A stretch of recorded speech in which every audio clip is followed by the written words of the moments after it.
de un diente y me sentía incómodo, hermano. Estaba predicando pero con un dolor de diente.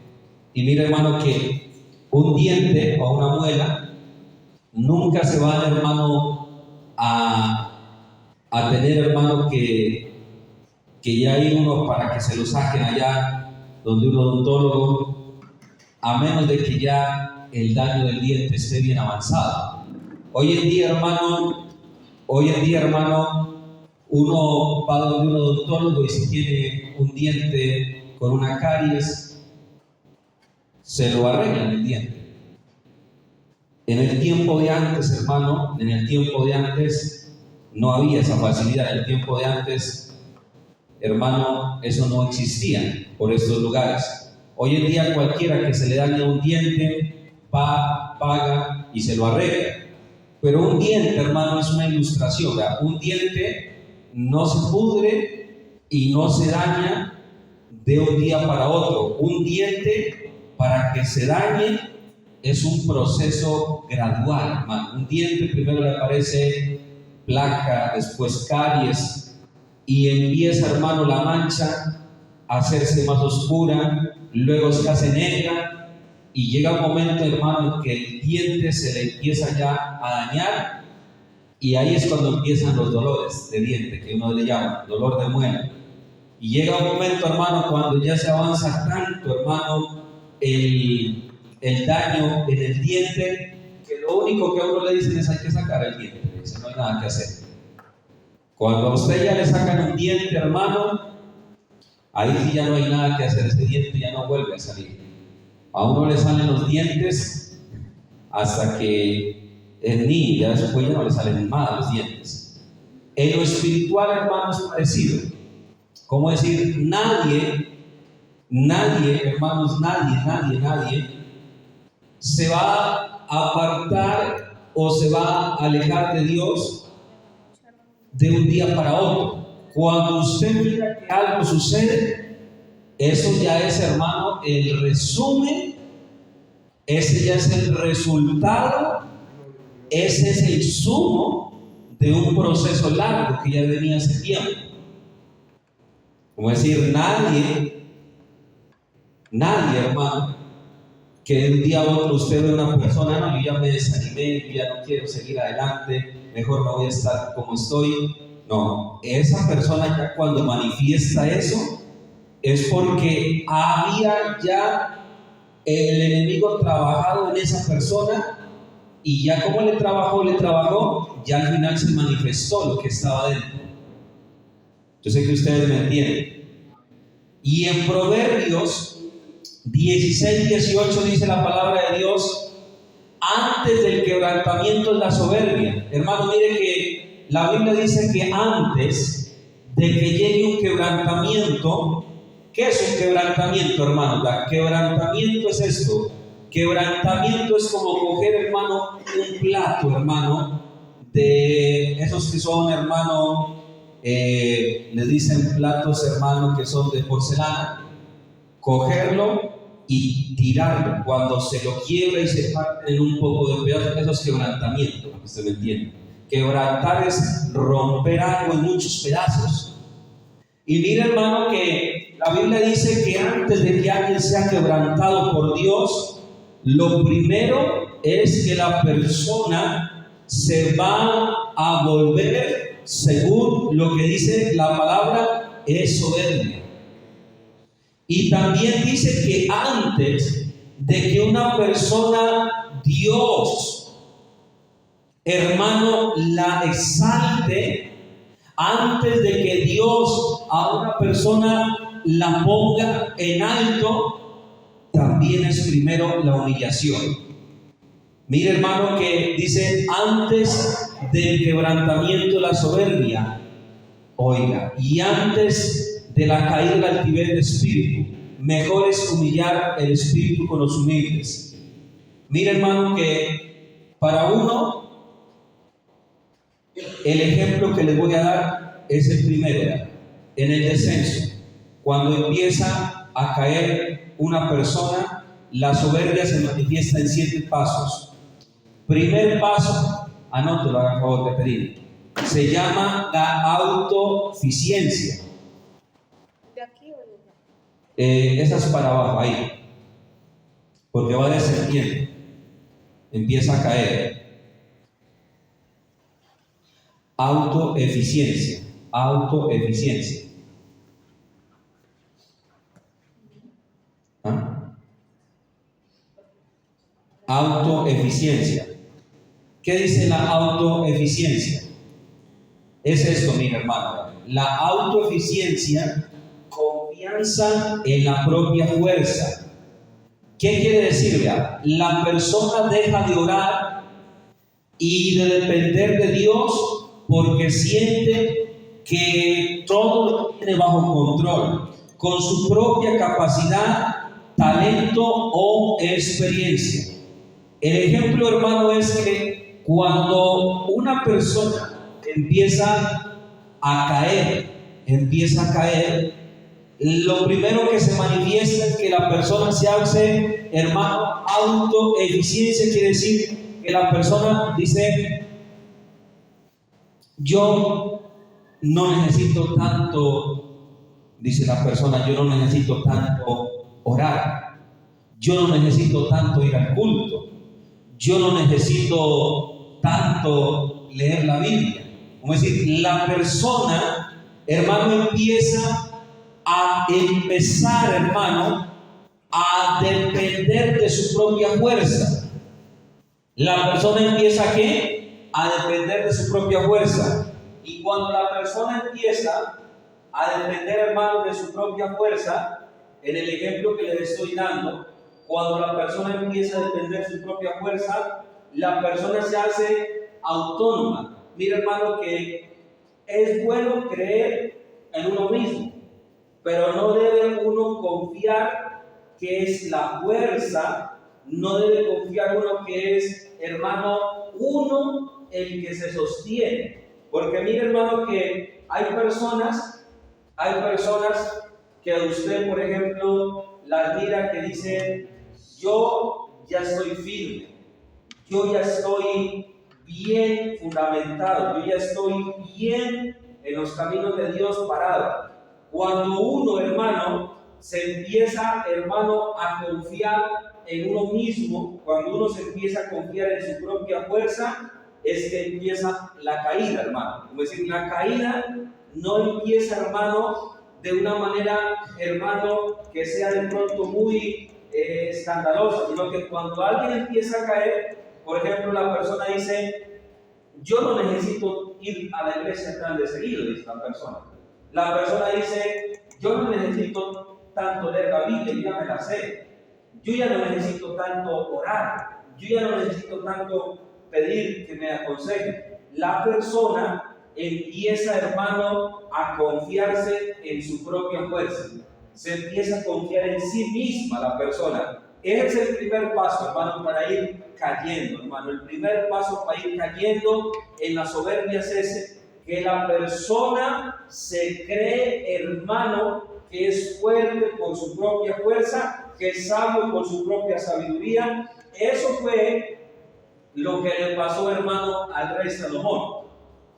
Salomón, hermano, que era tan inteligente y tan sabio, ¿sabe cuál fue el error de Salomón?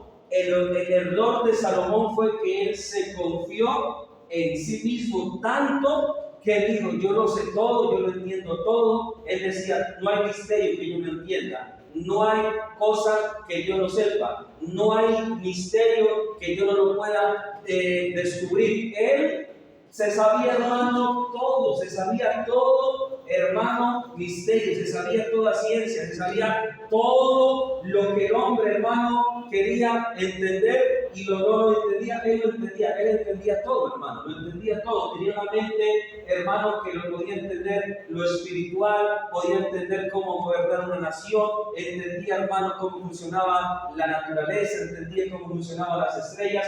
Él tenía un conocimiento en todas las áreas, no solamente espiritual. Y él, como era tan inteligente, él se confió en sí mismo. Ese fue el pecado de Salomón. La soberbia empezó en él porque dijo: yo soy muy inteligente, yo soy muy sabio, yo sé mucho. Y cuando uno, hermano, se olvida que la luz que uno da, no es uno el que la da, es Dios el que la provoca en uno. Como decir, hermano, ustedes han visto, hermano, de noche, hermano, que la luna alumbra. ¿Sí han visto la luna que alumbra o no, hermanos? Ahora yo les hago esto, hermano. ¿Ustedes sabían que la luz que la luna da no es de ella, sino del sol? ¿Sí sabían eso o no? La luna por sí misma no puede alumbrar. La luna no puede alumbrar porque la luna es, hermano, un pedazo de piedra y tierra. La luna, cuando usted la ve alumbrar, la luz que la luna emite no es de ella. Como si las estrellas sí alumbran porque son como soles. Pero la luna alumbra, pero es el reflejo del sol que las alumbra. Lo que usted mira de noche, hermano, cuando dice la luna está alumbrando, qué bonito que se ve, la luna no está alumbrando, es el sol que da reflejo en ella, y eso es lo que usted mira cuando usted hace tiempo. Y en lo espiritual es lo mismo. Cuando uno tiene conocimiento, sabiduría, cuando uno tiene el respaldo de Dios, no es uno, hermano, es Dios a través de uno que está orando.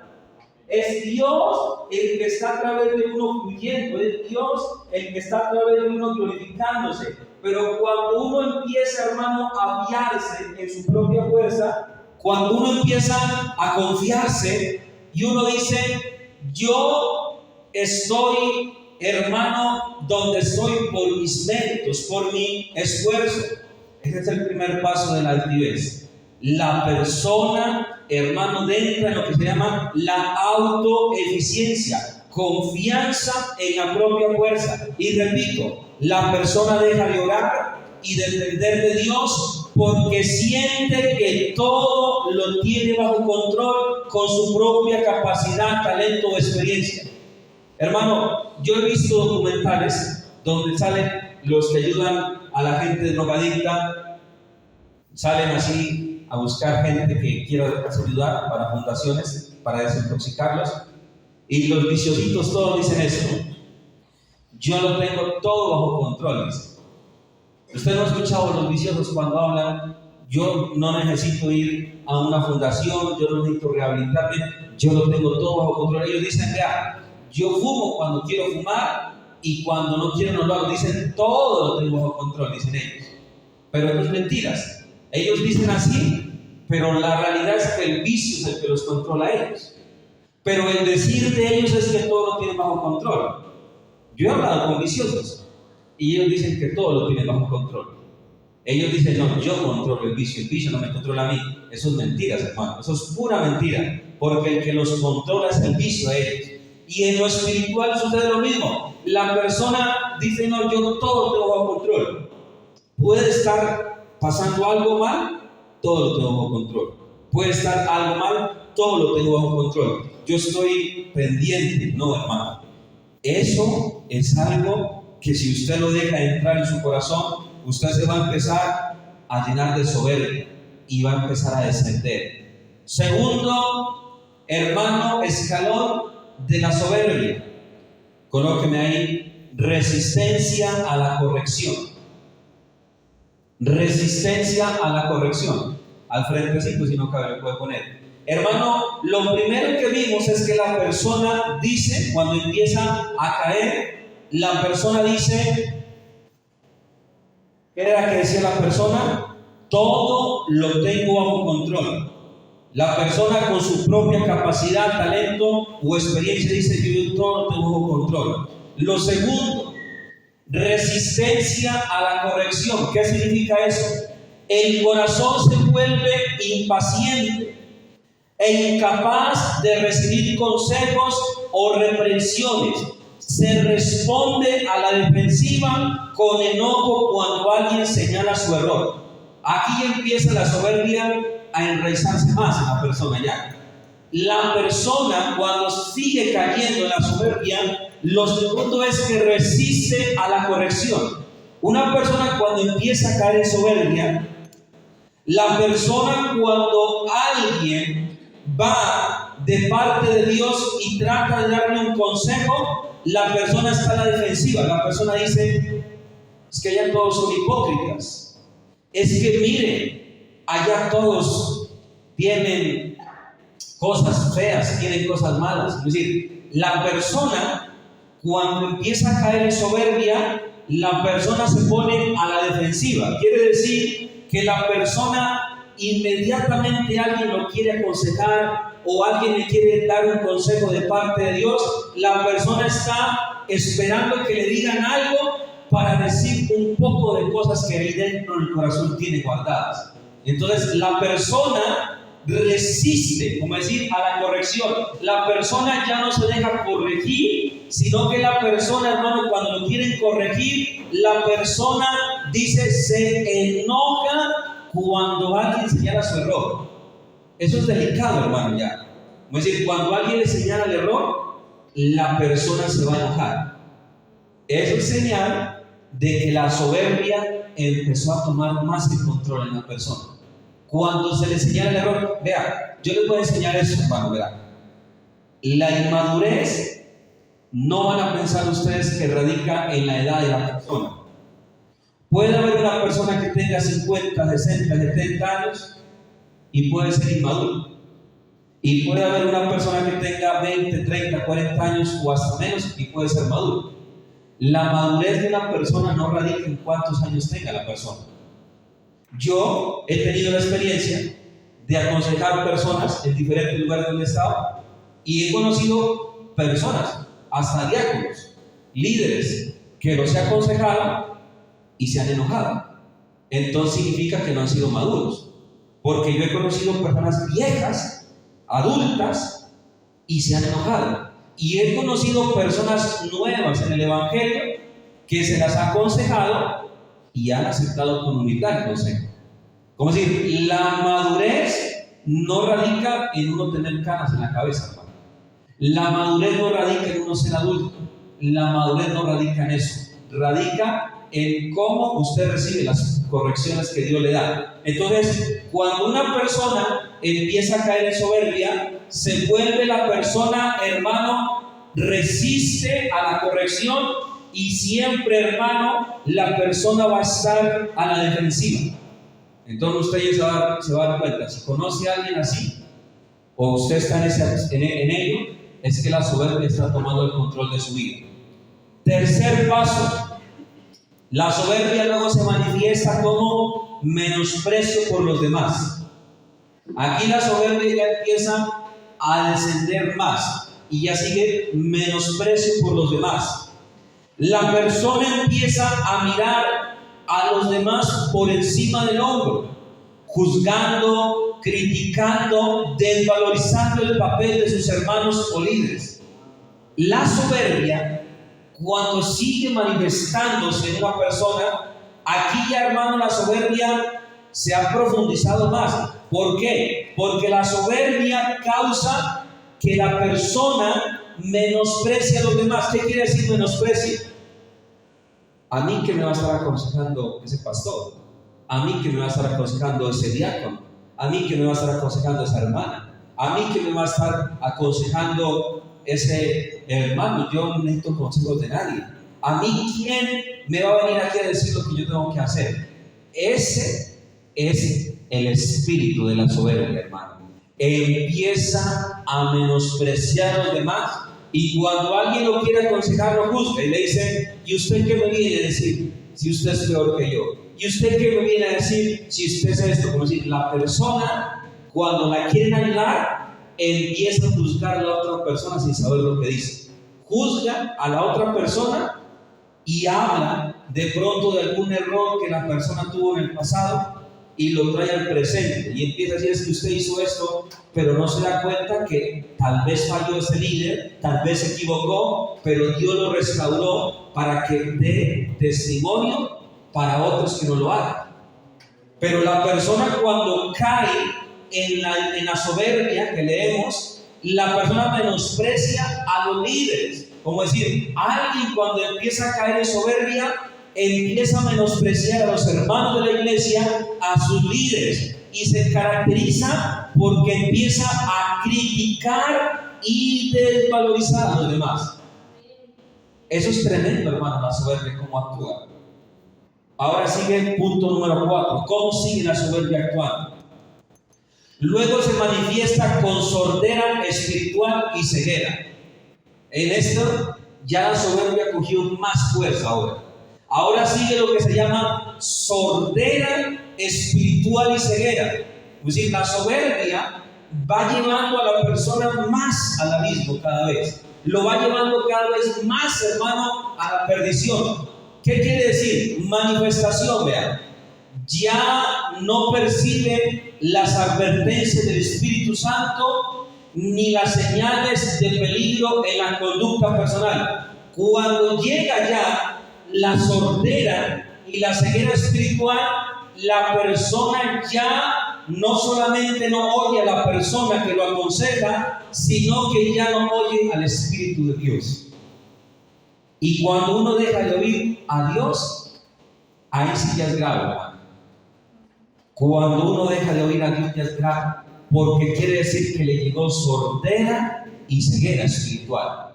La sordera espiritual es esta, hermana. Usted puede estar haciendo lo que es malo, pero usted no puede percibir el peligro.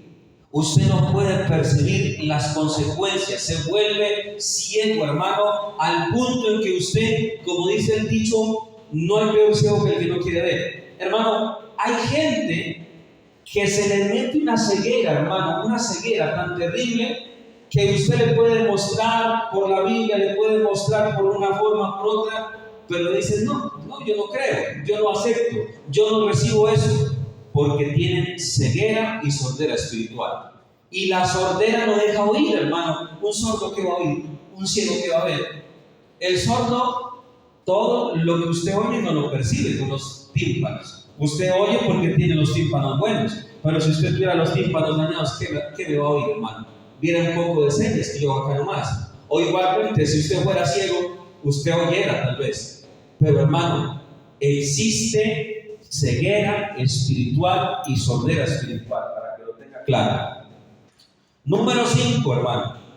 ¿Cómo se sigue manifestando la, hermano, altivez? Ahora sigue autojustificación. Autojustificación. ¿Qué es la autojustificación? Si ya la persona le llegó la ceguera, ahora sigue algo más terrible todavía. Mire, ante el pecado o la falla, siempre hay una excusa exterior. Fue culpa de alguien. Es que la situación me lo obligó. Se pierde la capacidad de pedir perdón sinceramente. Cuando la soberbia ya, hermano, se profundiza, mire que ya está en la quinta grada de la soberbia, descendiendo para abismo. Va a la quinta grada. Cuando la persona llega a la quinta grada de la soberbia, pasa y acontece que la persona justifica el proceder perverso. ¿Usted sabe qué es peor que pecar? Justificar lo malo que uno hizo es peor que pecar. Pues si usted peca, pero ¿sabe qué es peor que pecar? Justificar lo malo que usted hizo. Dar a entender que lo malo que usted hizo no es tan malo, eso es peor que pecar. Entonces, cuando usted autojustifica su maldad, usted se está, hermano, totalmente como coger una piedra y amarrársela al cuello y tirarse a un río hondo. Se va hacia manos para abajo, para la profundidad. Cuando usted se autojustifica y usted dice, no es que la culpa fue de fulano, la culpa fue de mi esposo, la culpa fue de mi esposa, hermano, no le eche la culpa a la gente por sus errores. Porque, ¿qué fue lo que hizo Adán? Cuando pecó, hermano, Adán, ¿a quién le echó la culpa? Y la mujer, ¿a quién le echó la culpa? Y la serpiente, ¿a quién le echó la culpa? Esa pobre, si no le puede echar la culpa a nadie. Eso es lo que pasa. La autojustificación le empieza a echar la culpa a los demás y no se da cuenta que a veces uno es el culpable de los errores. No, es que yo estoy así por él, por ella. Es que me dijeron eso. No, mi hermano. Hay que ser maduro y como hijo de Dios hay que pararse firme, hermano. Entonces, ese es el paso número 5. El 6, hermano. Aquí ya está la persona a un pelo, hermano. A un pelo de caer en el abismo ya. aislamiento e independencia, colóqueme el punto. Aislamiento e independencia. Mire lo que pasa. Aislamiento e independencia. ¿Qué es esto que aislamiento e independencia? Mire, vean, se rompe la comunión real con la iglesia o el cuerpo de Cristo. La persona actúa de forma independiente, rindiéndose cuenta solo a sí misma. Es decir, cuando uno ya cae en la soberbia, la persona rompe las relaciones con la iglesia. Por ejemplo, si usted conoce a alguien, yo he estado en muchas partes, hermano, yo he conocido mucha gente de toda clase. Y cuando alguien se empieza, cae en soberbia, cuando ya está a punto de ser destruido espiritualmente, algo que se manifiesta es que la persona corta las relaciones con el pastor, con los diáconos y con los líderes. ¿Por qué rompe con las relaciones de la iglesia? Porque la persona ya no quiere tener responsabilidad ni compromiso, ni quiere que nadie le moleste la vida. Por eso dice ¿qué sucede esto? Rompe la comunión real con la iglesia o el cuerpo de Cristo. La persona actúa de forma independiente. ¿Usted ha conocido gente que dice el único pastor es Jesucristo? Eso es una herejía decir eso, hermano. Hay gente que dice, yo no necesito pastor, yo no necesito darle cuenta a nadie. Eso es una herejía, hermano. Una herejía es decir, hermano, una mentira y creer que es una verdad. Eso es una herejía. Aquí, hermano, aquí en esta iglesia hay una familia que hubieron miembros de esta iglesia que ya se apartaron y ellos dicen que no necesitan de pastor ni de nadie, que el único pastor es Jesucristo. Son personas que no le rinden cuenta a nadie. ¿Saben por qué? Porque el que no le rinde cuentas a nadie es porque es una persona rebelde. Uno tiene que rendirle cuentas a alguien, no solamente a Dios. Un ejemplo, usted se imagina que los hijos le dijeran a uno, yo no le voy a rendir cuentas a mi papá terrenal, al único que le va a rendir cuentas es al Padre Celestial. ¿Usted cree que tiene sentido, lógica eso? Si le obedece a Dios, tiene que obedecer al papá también. Y eso sucede cuando la persona se aísla, ya la persona ya no saluda, Dios le bendiga, ya todo lo hace, se aparta, se aísla de todo lo que tiene que ver con la iglesia, se aísla de todo lo que tiene que ver con la obra de Dios, porque ya la soberbia ya lo tiene amarrado. ¿Usted ha mirado, hermano, esos moscos cuando caen las teras de araña? Esas arañas son que aparenticas, con las paticas, hermano, lo enredan y le dejan la cabecita nomás descubierta. Y luego viene y le entierra, hermano, los cornillos y hasta ahí llegó la mosca. El diablo lo envuelve y luego que lo envuelve lo inyecta, hermano, y hasta ahí llegó. Eso es lo que pasa, hermano. Por eso Proverbios 16:18 dice, antes de la caída es la altivez ¿de qué? De espíritu. Pero estamos viendo que la altivez se manifiesta en pasos. Ahora sigue el séptimo paso, 7. Colóqueme quebrantamiento y caída pública. O quebrantamiento. Ya, aquí ya la persona, el diablo ya la destruyó. ¿Por qué la destruyó? Porque ya lo llevó al abismo, el diablo, ya. Y eso es lo que el enemigo quiere. El colapso inevitable, lo que se gestó en el orgullo interno, sale a la luz mediante una grave falla, pérdida de testimonio, ruina personal. Esta última parte es el quebrantamiento, cuando ya la persona dice, pues ya empecé, ahora sí terminemos de hacer todo lo que quería hacer antes. Ahí ya el enemigo logró el objetivo, lo destruyó a la persona. Y esos 7 pasos que yo le leí, esos también sucedieron al diablo. Cuando el diablo se rebeló, hermano, con Dios, él no fue de una que se rebeló, fue gradualmente que se fue rebelando. hasta que cayó de la gracia de Dios. Cuando ya el diablo se rebeló completamente, ¿qué hizo Dios allá en el cielo? ¿Lo tuvo o lo mandó de allá arriba? Lo mandó, hermano, fue para el abismo. Se llenó de altivez, pero al llenarse de altivez él creía que iba para arriba, pero era para abajo que iba, hermano.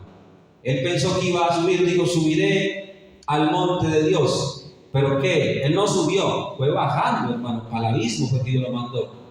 Entonces la altivez es así. Ahora vamos a mirar la humildad, y la humillación ante Dios nos lleva para arriba, hermano. Así como la soberbia lo lleva para abajo, la humildad lo hace subir, hermano. Primer paso para ser exaltado por Dios. Con lo que me haga el favor, mira, reconocimiento y convicción.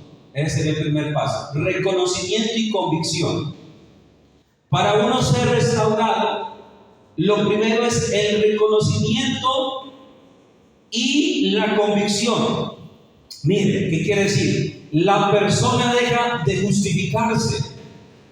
La persona deja de justificarse y admite con honestidad su condición, el pecado y me he desviado. Entonces, para uno ser restaurado por Dios, lo primero, hermano, es reconocimiento y convicción. Reconocimiento, hermano. Reconocer, como dice, que uno le ha fallado a Dios. Reconocer que uno se ha alejado de Dios. Porque, hermano, mire, nunca se va a restaurar alguien que no reconoce sus pecados. Nunca se va a restaurar alguien. Como decir, una persona puede venir, por ejemplo, al culto toda la vida, pero si nunca reconoce sus pecados, nunca va a ser salvo. Reconocer el pecado y decir, he pecado y me he desviado. Primer paso para restaurarse. Segundo paso, arrepentimiento sincero y quebrantamiento. Arrepentimiento sincero y quebrantamiento. Arrepentimiento sincero y quebrantamiento. Hermano, ese es el segundo paso para uno ser restaurado. Arrepentimiento sincero y quebrantamiento. Arrepentimiento sincero y quebrantamiento. Mire lo que dice la Biblia, vean. Arrepentimiento, 2 Corintios 7 dice así, vean. 2 Corintios 7:10. Porque la tristeza que es según Dios produce arrepentimiento para salvación, de que no hay, mire, de que arrepentirse, pero la tristeza del mundo produce muerte. Aquí dice, lo resumo, que hay una tristeza que la produce el mundo, pero no es para arrepentimiento, sino para muerte. Y hay una tristeza que viene de Dios, y esa tristeza es para salvación. La tristeza que viene de Dios es una tristeza de hermano quebrantamiento. Dice, no es solo tristeza por las consecuencias, sino un dolor genuino por haber fallado a Dios y un dolor de corazón que busca el camino real. Entonces, el arrepentimiento va junto con el quebrantamiento. Cuando una persona, Dios le pone tristeza al corazón, y esa tristeza es de Dios, lo lleva al arrepentimiento y al quebrantamiento. 3. Cuando una persona empieza a ser hermano restaurado. 3. Confesión y transparencia. Confesión y transparencia. Mire que para uno poderse restaurar hay un proceso también. Confesión y transparencia. Proverbios 28:13. La Biblia dice, el que encubre sus pecados no prosperará, mas el que los confiesa y se aparta alcanzará ¿qué? Misericordia. Entonces, para uno ser restaurado toca confesión y transparencia, ¿verdad? Manifestación, sacar todo a la luz ante Dios y ante las autoridades o personas afectadas sin ocultar nada.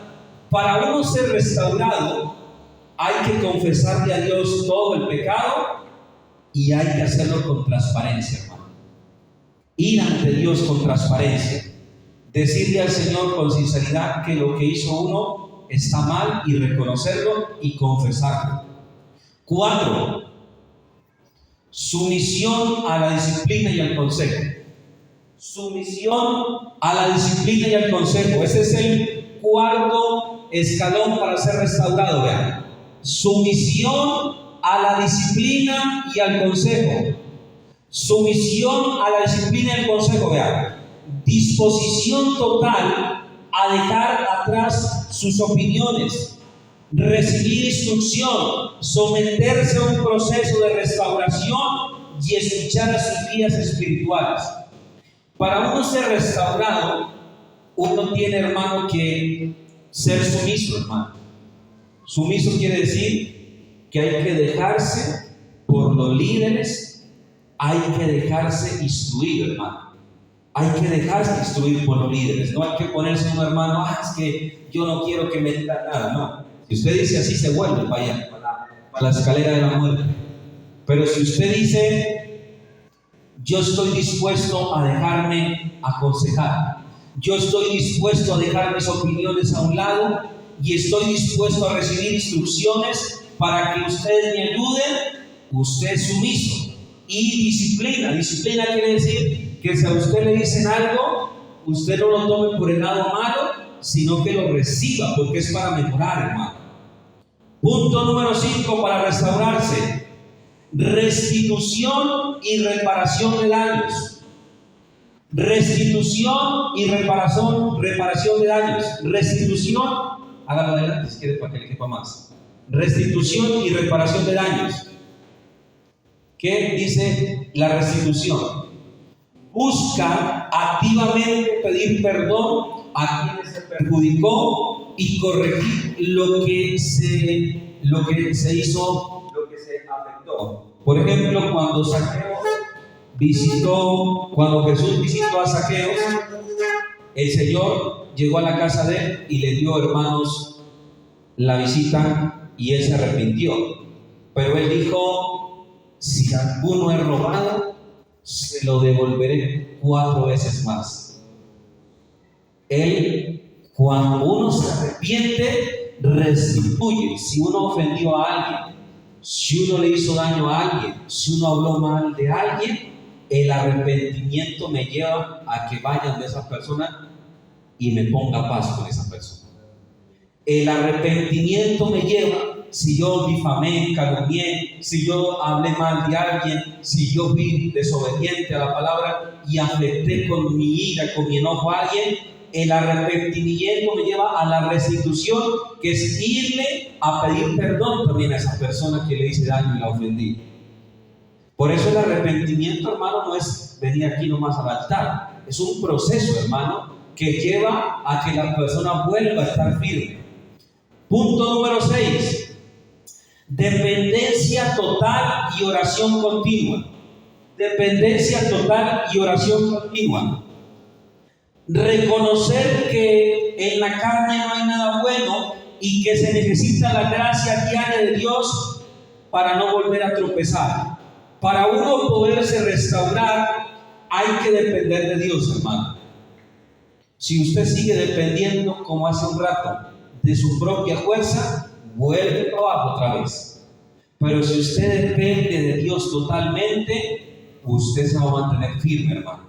Cuando uno empieza a depender de la propia fuerza, es que empieza la escalera de la soberbia. Para abajo empieza a irse. Pero cuando usted empieza a depender de Dios y está dependiendo a través de la oración, usted la carne la somete y el Espíritu va a tomar el control. Y número 7, exaltación y restauración por gracia. Aquí ya Dios lo restaura completamente a la persona. Exaltación y restauración por la gracia. Exaltación se cumple. 1 Pedro 5:6. Exaltación y restauración por gracia.